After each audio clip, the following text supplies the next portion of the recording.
I can rather say it also in the vernac that he used. He said, yeah, General SIBIYA, actually, so meaning that General SIBIYA loves money a lot, because the time he went to his office at the national head office of SAPS, whereby he wanted a resolution into the issue of him utilizing the clinic at Pretoria West SAPS Academy. General SIBIYA instructed him to place the money in the dustbin at his office. Many people in this earth that we're living on want power.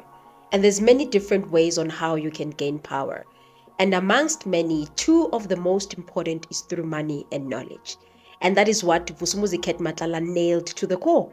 He became the chess master, that he's playing the chess in its best, that he's got these people in the palm of his hand. In this video, I wanted us to talk about Witness C's testimony and some of the things that I think are very new developments that he has said with regards to the arrest of VUSUMUZI Matlala and how they were able to conduct a raid in his house. This, according to him, it triggered him to say that the minister, MOGOTSI, and the Lieutenant General SIBIYA are using him and are failing to protect him. And he alluded to say that he then went to see the former Minister General MCHUNU to inform him of these developments. And that is where he was advised that he shouldn't make false cases against the police, and that he should withdraw the litigation against the police. And indeed, now on the 24th, the litigation was withdrawn against the police, which is the confirmation of what he had just said. Contrary to popular belief, other people say that VUSUMUZI Matlala was being played. He was being used by politicians. He was not only being used by politicians, even his friends, his surrounding, they were using him to get money. In my belief, I believe that VUSUMUZI Matlala was playing the chess game of power, and he did that to its perfection. Hence, today, he's able to control everybody. Before we can get to how he controlled everybody, let us understand, how did VUSUMUZI Matlala get the money? How is it that he has so much money? If you guys remember from Dumisani Khumalo's testimony, there is 4 amongst many that these people that are part of the Big Five use for them to get money. Number 1 is cash in transit. Number 2, they use tenders. Number 3 is security companies. And then number 4, they also use kidnapping. So VUSUMUZI Matlala ticks all 4 allegedly. System. And then the next one talks to the growth within, which is paragraph 64. The next step of growing is to register a particular company. In most cases, it's private security companies that are the initial businesses for the members of the cartel that have just joined. There are a lot of reasons for that, including then access to firearms the correct way or the lawful way. Because if you guys remember, the testimony of Witness B was about finding Jerry Bushoko, as well as the person that kidnapped Ngobile, who is the partner of Jerry Bushoko's business partner. So that was his role there. That's why he did this operation of VUSUMUZI Matlala. So they kidnapped people, because even to this day, we don't know where VUSUMUZI Matlala took Jerry Bushoko. Secondly, allegedly. They're using cash in transit.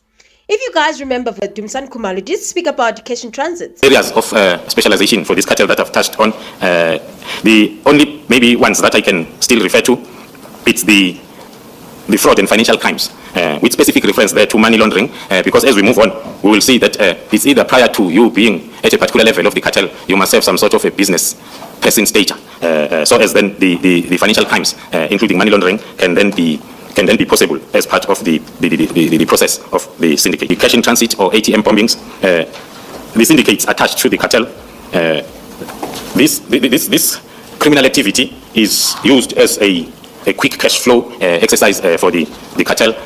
And if you guys know, I don't know about you, but I know some of the places, especially in the East End, there's a lot of cash in transits there, to a point that people lose their lives. There's been a lot of them. Banks being bombed. There's just a lot of cash in transits happening. But if you guys can remember, from the time of these raids which were happening in December, the amount of cash in transit has decreased. So these people, VUSUMUZI Matlala, they knew that the police are onto them.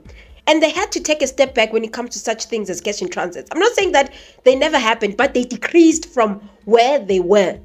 And even if we can look at the statistics from the SAPS, the cash in transits have decreased significantly. And that shows that these people have lost the grip of this criminal syndicate that they've been pushing through cash in transit, allegedly. And I think that from what Mkonazi did on the 6th of July, made this whole situation even more. There is cash in transit. I'm not saying that not happening at all, but the number has really decreased. And that is one characteristic that show you about these people that are part of the Big Five. Number 3, tenders. VUSUMUZI Matlala received a lot of tenders from government to a point that he even shared some of the proceeds with the officials, including the Deputy National Commissioner, who's SHADRACK SIBIYA.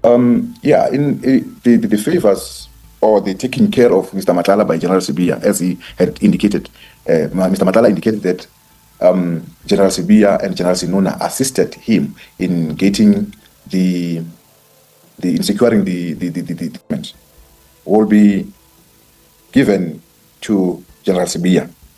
And he indicated that sometimes he will pay to the total amount of 1 million a month. When he started talking about General SIBIYA, he kept on saying that General SIBIYA is a criminal himself.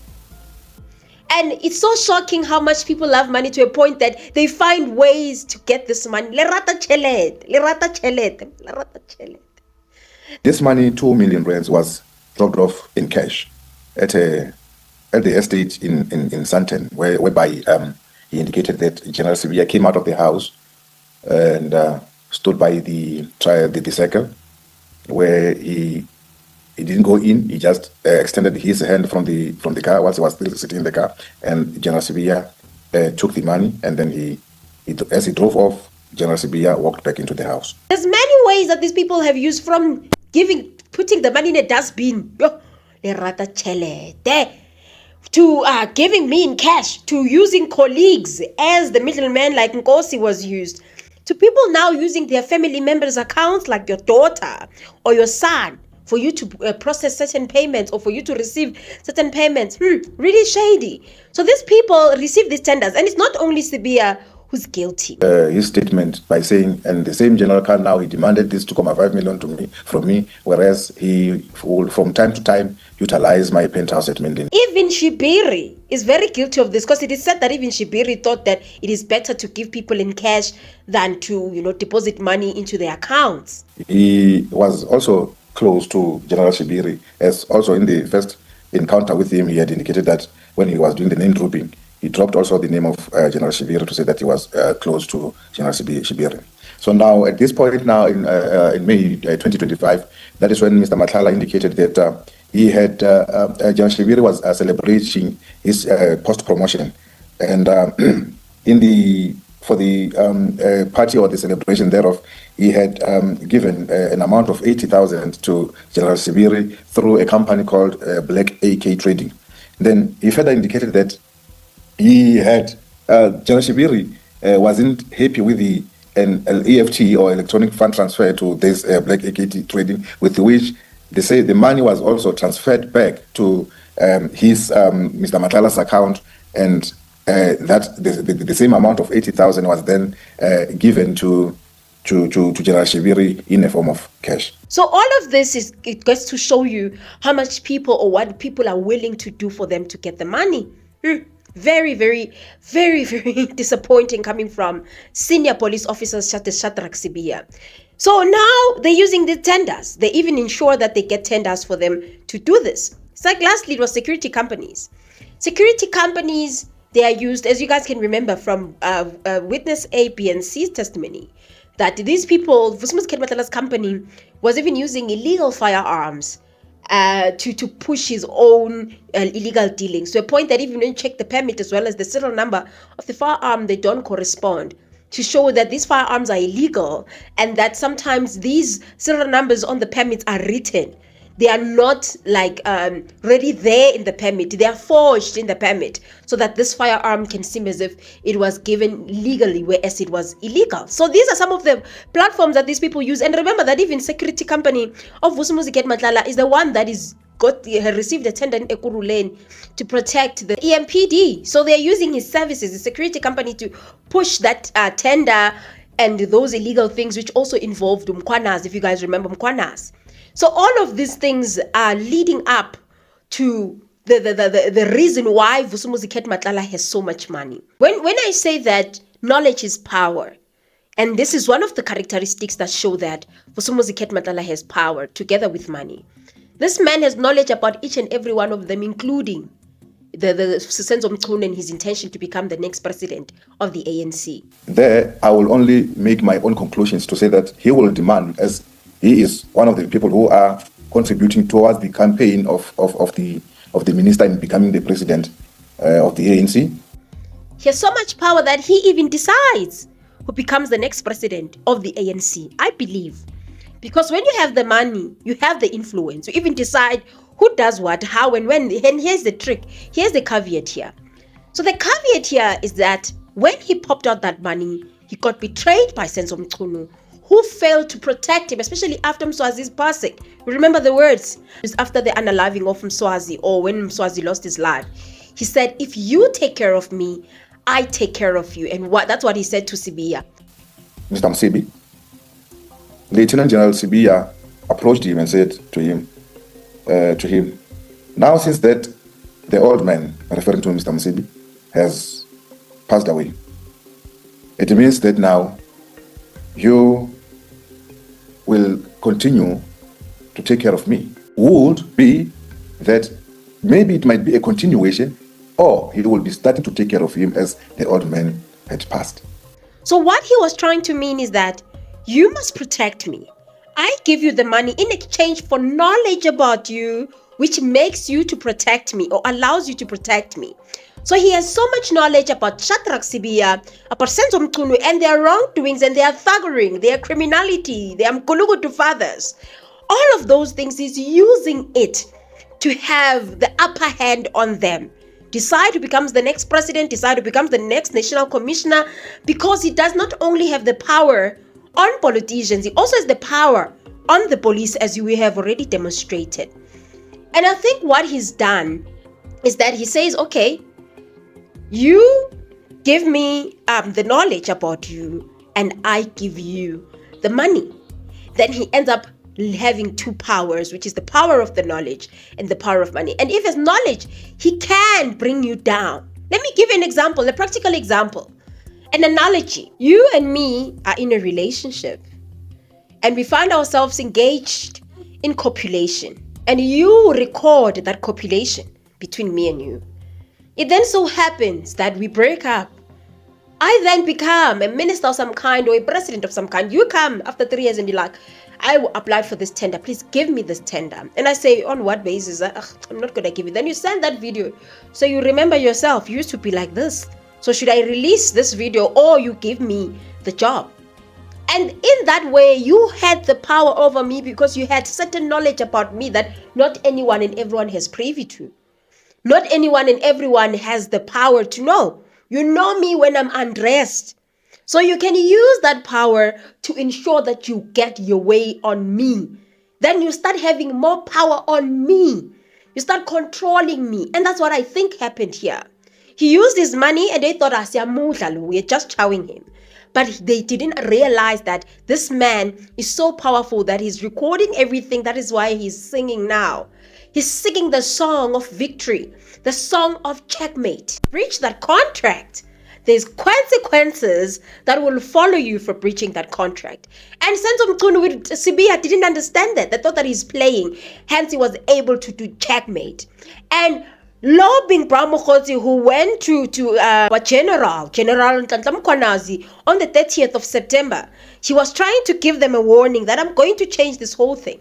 And when they failed to protect him, that he even got arrested. And now his bail keeps on being refused.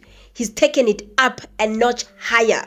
He's controlling the whole narrative. He decides on what should be done with their fate and their future.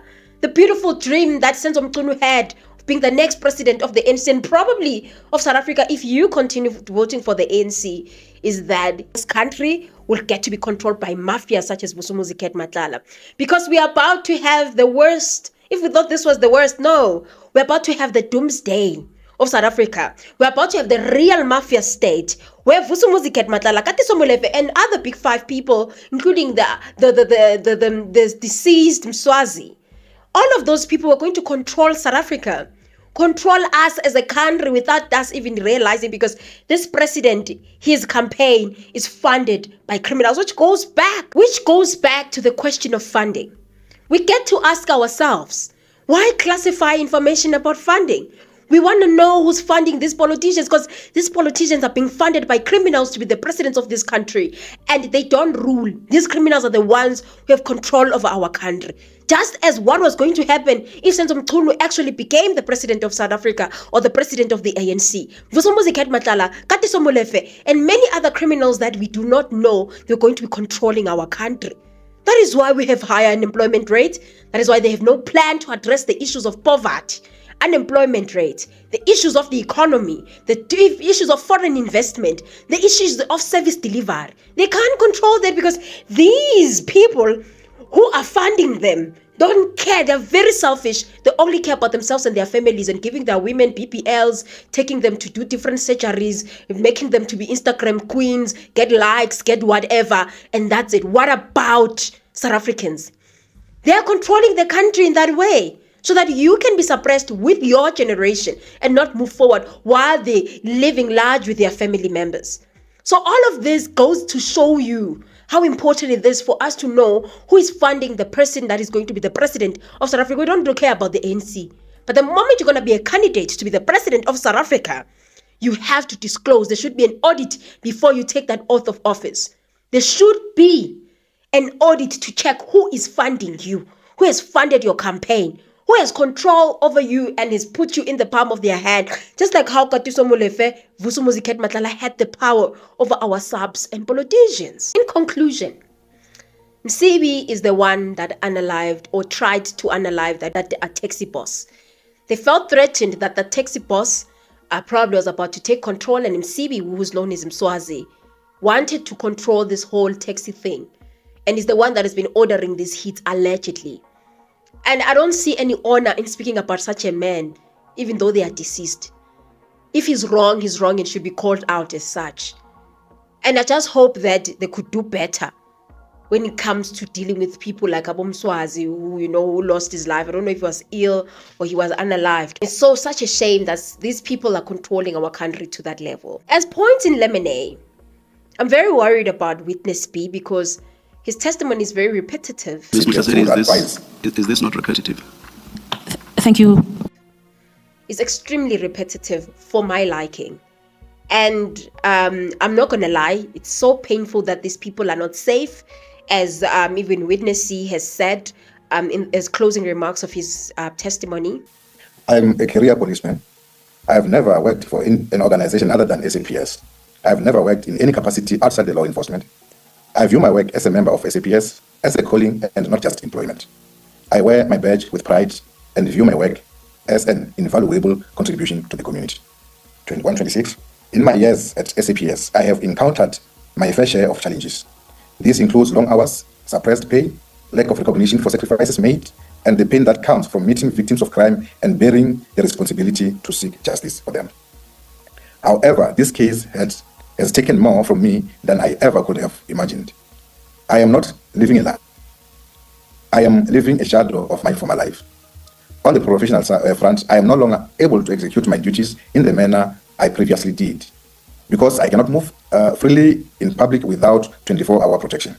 It is difficult to meet with informants or to make new connections, as my current condition is not conducive to blending in and meeting people in order to get information. I cannot go to court normally and seek my orders. My movements are not free and spontaneous. On the personal front, I cannot live a normal life. I cannot go to the gym or eat out without risking my life. I have a family that I am deeply committed to, but cannot take my family to a shopping mall or arrange that we go out on holiday. I rarely see my family because doing so is a direct endangerment of their lives. This has alienated me from my family, in particular my wife, children, who I have not seen in an extended period of time. And the fact that they're not paid enough, they're overworked, It's so alarming and it's very sad. It goes back to even the issue of teachers. I wish that such people like teachers, the police, can be paid more. But I just wish that our police as well as our teachers can be paid more than they are paid right now, especially considering the amount of work that they are doing in society. It is such things that are making it easy for people to end up being susceptible to drug cartels, to criminal syndicates. It is when the corrupt individual we have encountered are senior ranking members in the SAPS. It is impossible to fight well-resourced, organized, and ruthless criminals when your own superiors are co-opted and complicit in criminality. With the current environment, South Africa will not win the war on organized crime, CIT, transporter hijacking, drugs, kidnappings, and extortion. Corruption within SAPS only makes it hard to do our work, but it is disillusioning. It is career limiting and causes disassociation from our colleagues who avoid us. Our colleagues know that you are investigating these cases and avoid you for the fear of facing repercussions. I make this statement not to seek sympathy, but to make the Commission alive to the reality of committed, ethical, and ordinary SAPS members. I am grateful to General Mkhwanazi, who lifted the lead on our circumstances. I just wish that things can be done differently in our country when it comes to those servants. We see their importance in society. Nonetheless, what do you think? I think VUSUMUZI Matlala is the actual chess master. And with everything that is happening to him, it's checkmate. I don't know what you think. Do you think that that is the case? Or you think that contrary to popular belief, he was just used and he was angry that he's being used and he's not being protected. Therefore, let everybody go down with him. Or you just think that, you know what, it's too early to judge. Let us just see how this whole game plays. You'll find that, MCHUNU and SIBIYA, they have their own fans and they know what they were doing as well. And they knew that at some point, the big five, they were going to be collapsed, and they've protected themselves so that they don't get linked back to them. I don't know what you guys think. Please comment your thoughts. I will see you on my next upload. Bye.